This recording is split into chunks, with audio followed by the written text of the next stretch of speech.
Patients جو آتے ہیں بیماریوں کا علاج کروانے کے لیے تو ان میں سے بعض ایسے بھی ہوتے ہیں کہ جن کے اوپر جادو کیا گیا ہوتا ہے اور ان کا علاج کرنے سے پہلے علم کیا ہے اور وہ کر کے اس کے نام کی بنا کے کسی ندی کے اندر باندھ دی ہے تانت کے دھاگے سے، اور پانی اس کی نہر کے اندر چلتا رہے گا تو اس کو بلیڈنگ ہوتی رہے. انکار کر دیا اس پیشنٹ کے اوپر اثر کرنے سے کہ اس پہ نا ایک بلا، ایک اسیب، ایک ڈہن آتی ہے. آپ کو جادو کا جو طریقہ علاج وہ کیسے وضع ہو گیا؟ وہ کیسے پتہ چلا؟ دمائیوں نے ہار مان لی، ہاتھ اٹھا دیے اور اس بات پہ اٹھائے ہیں کہ یہ آپ کی بیٹی پہ کوئی زبردست قسم کا علم ہوا ہے. اس کے اوپر وہ جب بلا آتی ہے تو اس کے سینے پہ چڑھ کے بیٹھ جاتی ہے اور وہ بلا جو ہے اس کا گلا گھونٹنے لگتی ہے. اس کے بڑے لمبے لمبے بال ہوتے ہیں، بڑی خوفناک شکل ہوتی ہے. یہ بلا جو ہے نا کالے رنگ سے بہت ڈرتی ہے. ہاں جب یہ کالے کپڑے پہن رہے نا جس طرح سوتے ہوئے تو بلا نہیں آتی. ہیلو پاکستان، آزاد ڈیجیٹل لاہور سے میں ہوں آپ کے ساتھ ظاہر محمود. ناظرین، آج کی جو اسپیشل ایپیسوڈ ہے ہماری،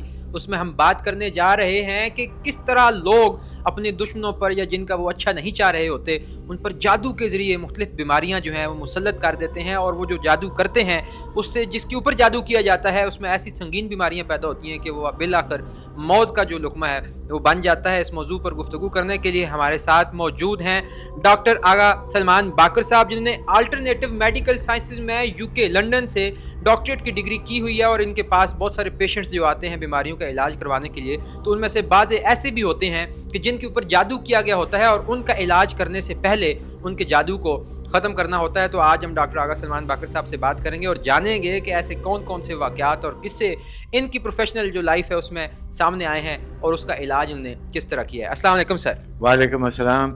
بھائی بڑا دلچسپ موضوع ہے، بڑا لطف آئے گا. پہلی بات تو میں یہ کلیئر کر دوں کہ میرا جادو سے یا اس کی کاٹ پیٹ سے اور اس کے پلٹانے الٹانے سے کوئی تعلق نہیں ہے.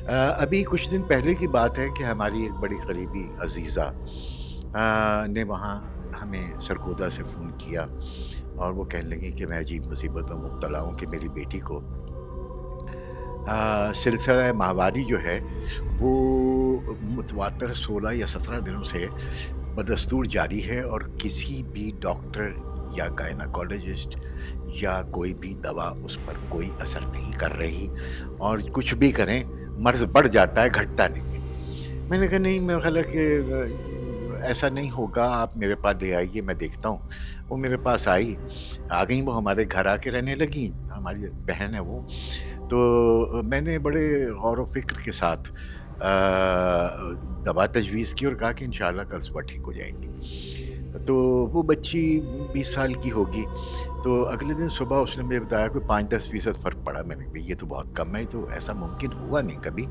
خیر ہم نے کہا پھر شام کو پھر دیکھیں گے. شام کو ہم نے دیکھا اور ایک دوا اسے تجویز کی، اور دوا بڑی رکاوٹوں کے بعد آ رہی تھی. یہ بات درست تھی کیونکہ میں جو دوا تجویز کرتا ہوں وہ ریڈی ایستھیزیا کے اصول پر تجویز کرتا ہوں، یعنی کہ باڈی کے اندر مرض اور مرض کے ساتھ دوا کا میچ جب یہ ہو جاتا ہے تو اس کے بعد دوا تجویز کی جاتی ہے. ایسا نہیں کہ کہانی سننے کے بعد دوا لکھ دی جیسا کہ دستور ہے، ایسا نہیں ہوتا. یہ ایک باقاعدہ سائنس ہے. اگر آپ اسے سرچ کریں تو آپ کو اس کے اوپر بہت کچھ مل جائے گا ریڈی ایستھیزیا پر. تو اب یہ ہوا کہ ہم نے دوا تجویز کی. شام کو صبح اس سے پوچھا ہاں بھائی اب کیا حالات ہیں. اس نے کہا بدستور وہی ہیں جو آج سے 15 دن پہلے 16 دن پہلے تھے، کوئی فرق نہیں پڑا. ہم نے وہ تمام دوائیں ان سے پوچھی جو انہوں نے استعمال کی تھیں، تینوں مکاتب فکر کی، یعنی کہ ہومیوپیتھی کی، ایلوپیتھی کی اور حکمت کی. نتیجہ سب کا صفر تھا. ایون یہ کہ ہماری جو دوا تھی اس کا نتیجہ بھی صفر تھا. تب شام کو پھر چیک کیا اور ہم نے ایک دوا اور تجویز کی دوسرے دن. اس دوا نے بھی صبح کوئی کام نہ کیا. اب ہم چونکے کہ یہ تو کیا مسئلہ بنا ہوا ہے.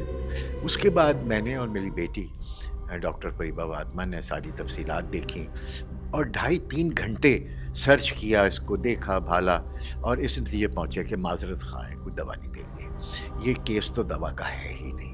اس کی کیا وجہ ہوئی کہ آپ نے معذرت ہی کر لی دوا دینے سے؟ ہاں، اس کی وجہ مجھے یہ نظر آئی کہ ہم نے 3 سٹیپس میں سب کچھ دیکھا. پہلے تو ریلیونٹ میڈیسن دیکھی. ریلیونٹ میڈیسن عموماً آ جایا کرتی ہے. تو ہمارے یہاں کوئی ایک ریلیونٹ میڈیسن نہیں ہوتی. ایک ہی موضوع کے اوپر 20-30 دوائیں ہوتی ہیں. فرسٹ اسٹیج کے اندر، سیکنڈ کے اندر 100-150 ہوتی ہیں، تھرڈ اسٹیج کی چیک کریں تو وہ پھر یوں ہم نے کوئی 400 300 400 میڈیسن چیک کر دیا. بہت بڑی بات ہوتی ہے یہ، ایسا ہم کرتے نہیں ہیں، نہ کرنے کی ہمت ہے نہ طاقت ہے. تو لیکن چونکہ وہ میری بہن تھی تو اس وجہ سے میں نے ان کا احترام کیا اور سارا.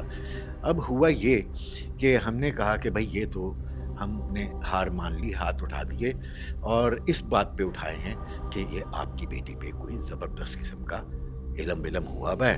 آپ کسی کٹوانے کہنے کی میں کہاں جاؤں گی، رات کے 8-9 بج رہے ہیں اور نہ میرا کوئی واقف ہے، نہ میں کسی کو جانتی ہوں، نہ کوئی ایسا ہے، اور پھر مخلص آدمی جو اس کو کچھ کر سکے. میں نے کہا اچھا پھر کچھ کرتے ہیں. وہ علم جو تھا وہ بنیادی طور پہ جادو تھا. ہاں جی، وہ جادو تھا. یہ بھی ایک الہامی کیفیت ہے ڈاکٹر کے لیے کہ وہ اس بات کو سمجھ سکے اپنے تجربے اور صورتحال کو پیش نظر رکھ کر. تو یہ ساری باتیں ڈاکٹر پر اگر منکشف ہوتی ہیں، ایک روحانی سلسلہ ہے، منکشف ہوتی ہیں، تو وہ یہ دعویٰ کر سکتا ہے، ورنہ ممکن نہیں ہے. میں نے اسے کہا اچھا ایک چیز ہے میرے پاس. میں نے کہا اچھا یہ میں آپ کو دیتا ہوں. تو میں نے اسے وہ لکھ کر دی اور کہا کہ لاؤ میں اسے باندھ دیتا ہوں.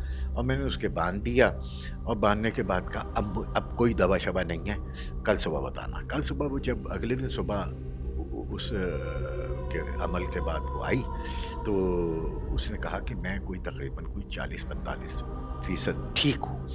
میں نے کہا بھائی خوب ہے، ہم نے تو 2 دن سے کوئی دوائی نہیں دی. اب شام کو اس نے مجھے بتایا کہ وہ 70% درست ہے. ہم نے کہا بھائی بہت خوب. اس کے بعد اگلے دن اس نے بتایا کہ میں 99% سمجھ لیجیے ٹھیک ہوں، 100% ٹھیک ہوں، سمجھ کچھ نہیں ہے مجھے. میں نے کہا اچھا ٹھیک ہے. شام کو ان سے ہم نے کہا کہ آپ اپنی رخصتی کا بندوبست کریں، اپنے گھر جائیے اور یہ ایسے ہی یہ. تو اس کی والدہ نے مجھ سے کہا کہ ہوا کیا ہے اور آپ نے کیا کیا ہے. میں نے کہا بھائی ہوا یہ ہے، میں تو بتا دیتا ہوں، اس وجہ سے کہ آپ میری بہن ہو اور آپ نے ڈرنا ورنا کوئی نہیں، کوئی ایسی بات نہیں ہے. کسی ظالم نے کوئی علم کیا ہے لوح والا اور وہ کر کے اس کے نام کی بنا کے کسی ندی کے اندر باندھی ہے تانت کے دھاگے سے. یہ جو مچھلی پکڑنے والا ہوتا ہے ٹوٹتا نہیں ہے نا، نہ گلتا ہے. یہ باندھی ہے اور پانی اس کی نہر کے اندر چلتا رہے گا تو اس کو بلیڈنگ ہوتی رہے گی. اور یہ جب نہر کا پانی بند ہوگا، اب نہر کا پانی کو آسان تھوڑی ہوتا ہے بند ہونا، تو یہ بند ہوگی. تو کہنے لگی کہ آج 21واں دن ہو گیا اور 23ویں دن جا کے ٹھیک ہوئی ہے. تو اور ہوئی بھی کسی دوا کے بغیر، صرف اس چیز سے ہوئی ہے جو آپ نے لکھ کر دی اس کو. تو اس کا مطلب یہ اب ہم کیا کریں؟ میں نے کہا کچھ نہیں کرنا، اب بس یہ پہنے رکھو. اگلے مہینے 21 دن کے بعد اسے اتار دینا، 5 دن کے لیے اتار لینا، 5 دن کے بعد پھر باندھ لینا اسی طرح کمر کے اوپر، اور یہ سلسلہ ابھی جاری رکھو، یہ خود ہی اپنا کام کر لے گا. کہنے کی بات اس کہانی کے اندر یہ ہے، سب سے عام کہانی نہیں ہے، واقعہ ہے اور چند دن پہلے کا ہے. قصہ سارا یہ ہے کہ عمل نے جسم پر کیا اثر کیا. کسی نے کوئی کالا علم کیا ہوگا، پیلا علم کیا ہوگا، نیلا کیا ہوگا، گلابی کیا ہوگا، جو بھی کیا ہوگا. اس علم نے جسم میں تبدیلی پیدا کی. تبدیلی ایسے پیدا کی کہ آرگن کے اندر تبدیلی پیدا کی کہ اس کو خون جاری ہو گیا. اب آپ خون جاری ہونے کو مرض سمجھ کر دوائیں کر رہے ہیں تو نہیں، علاج نہیں ہوگا، وہ شفا نہیں ہوگی. ہم نے کہا بھی ہم اپنے نتائج، اس میں پینڈولم کا بہت بڑا ہاتھ ہے، وہ ریڈیستھیزیا جو ہے، کہ اس نے ہماری یہ رہنمائی کی کہ بھائی جی دوائی کا کوئی کام نہیں ہے، کچھ اور کیجیے. یہ قصہ ختم ہوتا ہے. اب دوسرا سنیے. اچھا نہیں، مجھے پہلے یہ بتائیے کہ وہ جو ریڈیستھیزیا آپ کرتے ہیں وہ کون سا طریقہ علاج ہے، وہ کیسے آپ پرفارم کرتے ہیں؟ یہ جرمنی کا طریقہ علاج ہے اور بہت مقبول ہے اور بہت پرانا ہے، اور آپ اس کو دیکھ سکتے ہیں. یوں تو اب پاکستان چونکہ ایسا ہی ملک ہے تو یہاں پہ جعلی پینڈولم اور لٹو استعمال کرنے والے بہت آ گئے ہیں. اور یہ خاص طرح کا بیٹ ہوتا ہے، خاص طرح کے ایکرولک سے بنا ہوتا ہے، خاص وزن ہوتا ہے، خاص اس کا سٹرکچر ہوتا ہے جو رول بنایا گیا ہے، اور اس کے اثرات آپ دیکھ سکتے ہیں. مطلب یہ ریڈیستھیزیم جو ہے یہ مختلف فیلڈز میں یوز ہو رہا ہے، ہر جگہ یوز ہو رہا ہے، اور ہم بھی اسے یوز کرتے ہیں. ہم تو خیر بیماریوں اور دوا کے انتخاب کے لیے یوز کرتے ہیں. مثلا یہ کہ ٹیسٹ کی ضرورت نہیں ہے، آپ کو یہی پتہ چل جائے گا ٹیبل کے اوپر کہ اس کو ملیریا ہے کہ نہیں ہے، اس کو ڈینگی ہے کہ نہیں، اس کو کسی قسم کا ٹیسٹ نہیں چاہیے، کچھ نہیں چاہیے. ہاں اس کو جانچنے دیکھنے کے لیے الٹرا ساؤنڈ کی مشین سے کبھی کبھی فائدہ اٹھایا جاتا ہے کہ ذرا دیکھ لیں، آپ بھی دیکھ لیں، ہم بھی دیکھ لیتے ہیں کیا اس کا طریقہ کار ہوگا، کیا شکل ہے، کتنی ہے، تقریباً چھوٹا موٹا اندازہ تو بڑے آرام سے ہو جاتا ہے۔ اچھا آغا صاحب، آپ نے بتایا کہ آپ تو یہ ریڈیستھیزیم کے ذریعے میڈیسن جو ہے وہ سجیسٹ کرتے ہیں، الٹرنیٹو میڈیکل سائنس ہوگی جی کوئی نہ کوئی، تو آپ کو جادو کا جو طریقہ علاج وہ کیسے وضع ہو گیا، لائک وہ کیسے پتہ دوائیوں چلا؟ نے انکار کر دیا اس پیشنٹ کے اوپر اثر کرنے سے، اور ایک دوا نے نہیں کیا، 400 دوائیوں نے کیا، ممکنہ حد تک نہیں، تو پھر کیا چیز ہے؟ میرے ذہن میں یہ سوال پیدا ہوا کہ پھر کیا چیز ہے جس سے اسے یہ بیماری ہوئی بھی ہے۔ اچھا دوسرا واقعہ سنیے، بڑے مزے کا ہے کہ یہ تھا واقعہ، اس کا تھیم یہ تھا جو ابھی سنایا آپ کو، کہ جادوئی اثرات نے مرض پیدا کیا اور جادو سے ٹھیک ہوا، دوا سے نہیں ہوا، یہ ہوا۔ اب آپ اگلی کہانی سنیے۔ آج سے کوئی 30 سال پہلے میرے پاس ایک مسیحی فیملی آئی۔ معاف کیجیے میں آپ کو کاٹ رہا ہوں، یہ جو دوسرا قصہ ہے یہ بھی جادو کے ہی اثرات کے حوالے سے؟ جی یہ جادو کا الٹ ہے، وہ جادو والا تھا، اب یہ بغیر جادو کا، لیکن کیا ہے سنیں گے تو آپ کو دونوں کا موازنہ کرنے کا لطف آئے گا کہ میڈیشنل پرابلم کیا ہے اور جادوئی پرابلم کیا ہے۔ وہ جو ہم نے پہلا قصہ سنایا وہ جادوئی پرابلم ہے، جس کا اثر باڈی پر آیا، جسم نے اس کے اثر سے ایک تبدیلی اختیار کی اور مرا۔ اب یہ دوسرا قصہ جو میں آپ کو سنا رہا ہوں کوئی 30 سال پرانا ہے۔ ایک مسیحی فیملی میرے پاس آئی، ان کی ایک 18-19-20 سال کی لڑکی میرے پاس لائی گئی۔ اس وقت میں 5-6 سال ہوئے تھے پریکٹس کرتے ہوئے، پینڈولم ریڈیوستھیزیا تو ہم اس وقت بھی استعمال کرتے تھے۔ اب کیا ہوا کہ انہوں نے باتوں میں کہا کہ جناب یہ اس کو نا یہ ایک بہت بڑا مسئلہ ہے کہ نا یہ بڑی پریشان ہے۔ میں نے کہا کیا ہوا؟ کہ نہیں جی وہ آپ کو نہیں، کیا بتائیں آپ کو شاہ جی اور آغا صاحب، کیا بتائیں آپ کو، مسئلہ سارا یہ ہے کہ اس پہ نا ایک بلا، ایک عصیب، ایک ڈین آتی ہے۔ یہ میرے لیے بڑی انٹرسٹنگ بات تھی، جیسے آپ کے لیے یہ باتیں سننا بڑی انٹرسٹ کا سبب ہے۔ تو میں نے کہا ہاں مجھے سناؤ تو صحیح ہے، کیا قصہ ہے؟ کہنے یہ 20 سال کی لڑکی ہے، شادی شدہ ہے، لیکن اس کے اوپر نا بلا آتی ہے۔ ہم نے بڑے فادر سے اور یہ وہ سے کیا، لیکن کوئی اثر نہیں ہو رہا۔ میں نے کہا اچھا کیا بلا آتی ہے؟ انہوں نے کہا جی کہ یہ بلا ایسے آتی ہے کہ یہ سو رہی ہوتی ہے، ہم سب سو رہے ہوتے ہیں چھت پر گرمیوں میں اور سردیوں میں، ایک ہی کمرے میں ہوتے ہیں، تو گرم ہوتا ہے وہ، تو اس کے اوپر وہ جو بلا آتی ہے تو اس کے سینے پہ چڑھ کے بیٹھ جاتی ہے، اور وہ بلا جو ہے اس کا گلا گھونٹنے لگتی ہے، اس کے بڑے لمبے لمبے بال ہوتے ہیں، بڑی خوفناک شکل ہوتی ہے اور بڑی مکرو اور کریا ہوتی ہے، اور بڑے وزن ہوتا ہے اس بلا کا، اور وہ اس کے سینے پہ چڑھ کے بیٹھ جاتی ہے۔ نہ یہ بول سکتی ہے، نہ یہ آواز دے سکتی ہے، نہ یہ ہل سکتی ہے، نہ یہ کوئی حرکت کر سکتی ہے، بس بلا اس کے اوپر ہوتی ہے، اس کی آنکھیں کھلی ہوتی ہیں، یہ بلا کی آنکھوں میں دیکھ رہی ہوتی ہے، وہ جی وہ بہت خطرناک کوئی بلا لگتی ہے، گھبرا رہی ہوتی ہے، گھبراہٹ بہت زیادہ ہوتی ہے۔ اس کے بعد جب وہ بلا چلی آتی ہے تو یہ چیخ مار کے اٹھتی ہے اور سب کو وہ کہتی ہے کہ بلا آئی تھی، اور اس کے بعد یہ ایک تکلیف دہ مدوشی کی کیفیت میں چلی جاتی ہے، 10-12 گھنٹے سوتی ہے تو ٹھیک ہوتی ہے۔ تو وہ جی ڈاکٹر صاحب آپ کا تو یہ مسئلہ نہیں ہے، یہ تو پیروں فقیروں کا مسئلہ ہے۔ میں نے کہا نہیں تو مجھے ساری بات بتاؤ۔ بتانے میں کیا، میں تمہیں اچھا پیر فقیر کوئی بتا دوں گا۔ کہنے لگے کہ یہ سارا قصہ ہوتا ہے۔ میں نے کہا اچھا میرا ایک سوال ہے کہ کیا یہ بلا اس کو پاکی کے دنوں میں آتی ہے، نہ پاکی کے دنوں میں آتی ہے؟ انہوں نے کہا جی ویسے تو یہ کبھی بھی آ جاتی ہے، لیکن پاکی نہ پاکی کے دنوں میں نا اس نے روز رات کو آنا بلا نے، اور آ کے چڑھ جانا ہے، اس کے بڑے بڑے لمبے ناخن ہیں۔ یہ بتائے گی بڑی خوفناک لڑکی نے کہا کہ بہت خوفناک شکل ہے اس کی، اور بہت اس کے گھنگریالے کنڈلوں والے بال ہیں، اور یوں اس کے پڑے ہوئے ہوتے ہیں، اور یوں میرے سینے پہ بیٹھی ہوتی ہے، یوں میرا گردن پکڑ لیتی ہے، تھپڑ تھپڑ بھی مار دیتی ہے۔ میں نے کہا یار یہ بڑی بدتمیز بلا ہے۔ تو میں سمجھ گیا، اس لیے کہ میں پڑھ کر آیا ہوں، میں نے پڑھا ہے۔ تو میں نے اس سے کہا اچھا کل آنا، میں تمہیں ایک دوا بھی دوں گا اور دیکھتے ہیں کیا ہوتا ہے۔ خیر وہ میں نے فوری طور پر اپنی لائبریری سے کنسلٹ کیا، وہاں سے میں نے وہ نکال لیا سمٹم جو تھا، اور اس کی دوا بھی نکال لی۔ وہ وہاں سے لکھا ہوا تھا مینٹل سمٹم کے اندر کہ مینٹل سمٹم تھا لائکوپوڈیم کا، اس کے اندر لکھا ہوا تھا کہ نائٹ میئر ایسا ہو کہ وہ آ کے بلا بیٹھ جاتی ہو، اور ڈیورنگ مینسز آتی ہو، اور وہ آ کر وہ گلا دباتی ہو، وہی سارے سمٹم تھے، نائٹ میئر ہے اور بڑی خوفناک بلا ہو شکل کی۔ میں ہوئے تو مسئلہ حل ہو گیا بذریعہ دوا۔ بھئی پہلا مسئلہ جو بھی سنایا تھا آپ کو وہ ہوا جادو کی وجہ سے. اب یہ مسئلہ جو تھا میڈیشنل مسئلہ تھا, لگ جادو رہا تھا, الگ جادو رہا تھا, بڑا واضح تھا. یہ فرق میں بتانا چاہ رہا ہوں. اب کیا ہوا کہ ہم نے اس کو 3 پڑیاں دیں تو وہ کہنے لگی کہ ڈاکٹر صاحب تو صحیح پہنچے ہوئے بزرگ ہو. میں نے کہا بھائی ابھی تو میں 30 سال کا بھی نہیں ہوا, بزرگ کہاں سے ہو گیا, تبھی بزرگ ہونے میں 40-45 سال لگیں گے, تو آپ نہ کوئی تعویذ بھی دے دیں. میں نے نہ کبھی زندگی میں تعویذ دیا نہ لیا, نہ پتہ نہ آتا کیا کروں. لیکن وہ بضد ہو گئے پورا خاندان, نہیں برکت ہوئے گی, یہ ہوگا. میں کمرے میں گیا, میں نے وہاں جا کر ایک کاغذ لے کے اس پہ 2-4 لکیریں ماری, اس کو بند کیا, چاروں سے ٹیپ لپیٹ دی, اس سے کہا کہ اس کے گلے میں ڈال دو اور یہاں پہ اس کے سینے کے سینٹر میں آ جائے, جہاں پہ بلا بیٹھتی ہے.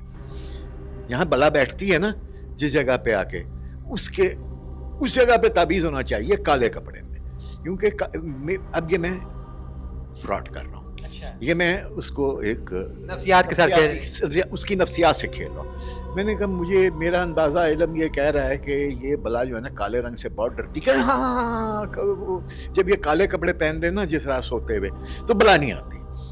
یہ بھی ان کا وہم تھا, کالے کپڑے پہن کے سو جایا کرتی. ہاں تو کالے کپڑے پہن کے سو جایا کر.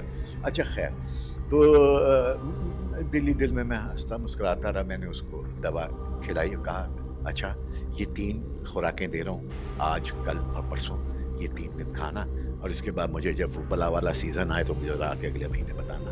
اگلے مہینے وہ آئی پہلے دن اور آگے کہنے لگی لو جی مبارک ہو, اور یہ رہا مٹھائی کا ڈبہ, پیر و مرشد ہیں آپ تو ہمارے. اور میں نے کہا پاگل ہو گئے ہو, کیسی باتیں کر, میں ڈاکٹر ہوں یار.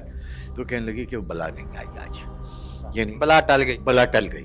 اور وہ بالکل ہی نہیں آئی, سکون سے سوئی. میں نے سے پوچھا, وہ تو آ کے پہلے دن بیٹھ جاتی تھی سینے پہ چڑھ کے, ناپاکی کے پہلے دن. تو 7 دن گزر گئے, کچھ بھی نہیں ہوا. تو اب میں نے کہا اگلے مہینے آنا. وہ اگلے مہینے آئے تو پھر آ گئے پھل بل لے کر. تو میں نے کہا اب کیا ہوا, کہنے لگا جی یہ 7 دن کے سکون سے. اس کے بعد اس پر اب بھی وہ مل جاتی ہے کبھی کبھی محلے میں پھرتے. تو اس کا یہی کہنا ہے کہ جناب آپ کا تعویذ بڑا زبردست تھا, ابھی تک مانا ہوا ہے. ہاں بڑے احتیاط سے ہم نے رکھا ہوا, بلا نہیں آئی اس کے بعد.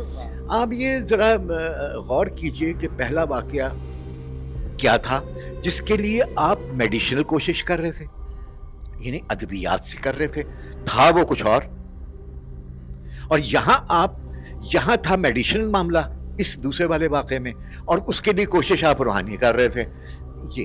یہی کہنا چاہتا ہوں کہ بھیا یہ جب غلط ہو جاتا ہے, ایک دوسرے کے اندر ملا دیا جاتا ہے, اس کو سمجھنے کے لیے باشعور لوگ چاہیے, باشعور عالم چاہیے. اور بعض دفعہ ایسا ہوتا ہے کہ آپ کو جادو واقعی ہوا ہوتا ہے تو دوائیں اثر نہیں کرتی. اس کا پہلے کوئی بندوبست کیجیے, لیکن کسی پڑھے لکھے اور سمجھدار اور قابل اور بااعتماد انسان سے.